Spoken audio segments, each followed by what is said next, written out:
দুর্গাপূজা উপলক্ষে ম্যাচিং করে কোনো কিছু নেওয়া হলো এবার প্রথমই। অনলাইন থেকে এমনিতেই কোনো কিছু নেওয়া হয় না, দ্বিতীয়বারের মতন অনলাইন থেকে শাড়ি পাঞ্জাবি অর্ডার করলাম। তোমাদের দাদাভাই একেবারেই পছন্দ করে না অনলাইন থেকে কোনো কিছু কেনা। তার সব সময় মনে হয় বাজারে গিয়ে দেখে শুনে তারপর নিবে, কিন্তু এবার আমি একরকম জোর করেই নিজের পছন্দ মতন করে দিয়ে দিলাম। শাড়ি দুইটা নিয়েছি মামুনির কথায়, কারণ ও বলতেছিল যেহেতু ও তোমাদের দাদাভাই এবং বাবুর জন্য পাঞ্জাবি নেওয়া হচ্ছে, সেহেতু ও আমার এবং মামুনির জন্য দুইটা শাড়ি নিলে ম্যাচিং ম্যাচিং করে পরতে পারবো। এজন্য এই যে শিউলি ফুল করে হলো শাড়ি নেওয়া হয়েছে আর এখানে পাঞ্জাবি নেওয়া হয়েছে। আপু নিজেই হলো বলল যে আপু পূজা যেহেতু শিউলি ফুল করে দিই তাহলে বেশি ভালো হবে।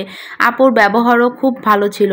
আমি কোন পেজ থেকে এই শাড়ি পাঞ্জাবি নিয়েছি আমি কমেন্টে লিখে দিব, তোমরা চাইলে পেজ থেকে নিতে পারো। শাড়ি এবং পাঞ্জাবি তোমাদের কার কাছে কেমন লেগেছে অবশ্যই কমেন্টে জানিয়ে যেও, আর তোমাদের পুজোর কেনাকাটা হলো কিনা জানিও।